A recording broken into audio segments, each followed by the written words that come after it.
तुम्हाला सकाळी उठल्यानंतर पाठ आखडल्यासारखी वाटते आहे किंवा खूप काळ बसल्यानंतर किंवा बसून उठल्यानंतर खूप काळ उभं राहून काम करताना कमरेमध्ये फार वेदना होत आहेत, असे लक्षण दिसताना तुम्ही औषधोपचार घेऊन सुद्धा कंबर दुखीवरती किंवा पाठदुखीवरती खूप काही परिणाम होत नाहीये, तर हा व्हिडिओ आपण त्याच्यासाठीच बनवला आहे. या व्हिडिओमध्ये आपण पाठदुखीच्या रुग्णांनी कुठल्या गोष्टी कराव्यात आणि कुठल्या गोष्टी टाळाव्यात हे बघणार आहोत. नमस्कार, मी डॉक्टर विक्रम सोनवणे, पेन फिजिशियन, नाशिक. तर पाठदुखीच्या रुग्णांनी कुठल्या गोष्टी टाळायला हव्यात? सर्वप्रथम अचानक पुढे वाकून जड वजन उचलणं किंवा पुढे वाकून सतत काम करणं या गोष्टी टाळल्या पाहिजे. वजन उचलायचं असेल तर आपण गुडघ्यातनं वाकून वजन आपल्या शरीराच्या जवळ पकडून मग उठायला पाहिजे. तर पाठदुखीच्या रुग्णांनी सतत एकाच पोझिशन मध्ये खूप वेळ बसणं टाळलं पाहिजे. जर बसण्याची आपल्याला रोजचं काम असेल तर आपण दर 30 ते 40 मिनिटांनी उठून थोडंसं चाललं पाहिजे आणि याच्याने आपल्याला कंबरदुखी किंवा पाठदुखी होण्याचे चान्सेस फार कमी असतात. तसंच धूम्रपान आणि मद्यपान, तंबाखूचं सेवन या गोष्टी आपण टाळल्या पाहिजे, कारण की या गोष्टींनी सुद्धा पाठदुखी होते.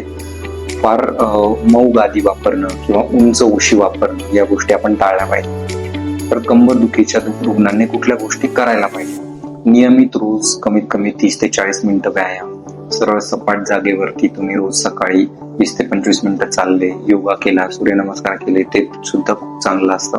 तसंच डॉक्टरांच्या सल्ल्यानुसार कमरेसाठी किंवा पाठीसाठी किंवा पोटाचे जे स्नायू आहेत ते मजबूत करण्यासाठी स्ट्रेचिंग आणि स्ट्रेंथनिंग एक्सरसाइज या डॉक्टरांच्या सल्ल्याने तुम्ही करू शकतात.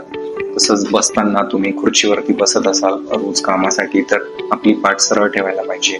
पाठ खुर्चीला मागे टेकलेली पाहिजे. लॅपटॉप किंवा डेस्कटॉपवरती काम असेल तर तो आपल्या डोळ्यांच्या लेवलला ठेवला पाहिजे, म्हणजे आपण सरळ बसूनच काम केलं पाहिजे. हे सगळं करत असताना आहाराचं सुद्धा फार मोठं महत्व आहे. जर आपल्याला कमरेचा त्रास असेल तर वजन आपलं जेवढं जास्त असतं तेवढा आपल्या मणक्यांवरती दबाव जास्त असतो आणि आपल्याला पाठदुखी होऊ शकते.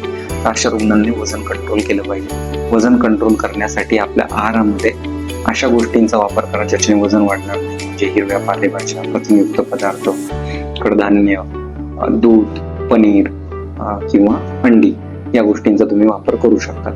तसंच कुठल्या गोष्टी टाळायला पाहिजे आहारामध्ये तर जंक फूड, कोल्ड ड्रिंक्स, मद्यपान, साखरेचे पदार्थ, तळलेले पदार्थ या गोष्टी टाळल्या पाहिजे.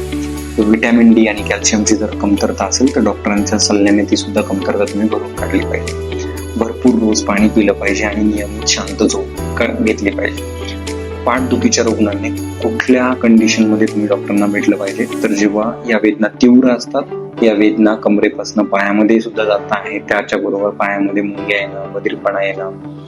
लक्षात ठेवा, जर आपल्याला पाठदुखीचं लक्षणं असतील तर फक्त औषधोपचार किंवा ऑपरेशन हा पाठदुखीवरती पर्याय नाही. तर आपण नियमित व्यायाम केला, संतुलित आहार घेतला, वजन कंट्रोलमध्ये ठेवलं आणि आपल्या जीवनशैलीत काही बदल केले तर आपण लवकरात लवकर पाठदुखी घालवू शकतो. हा जर व्हिडिओ आपल्याला आवडला असेल तर या व्हिडिओला लाईक करा, चॅनलला सबस्क्राईब करा आणि हा व्हिडिओ शेअर करा. धन्यवाद.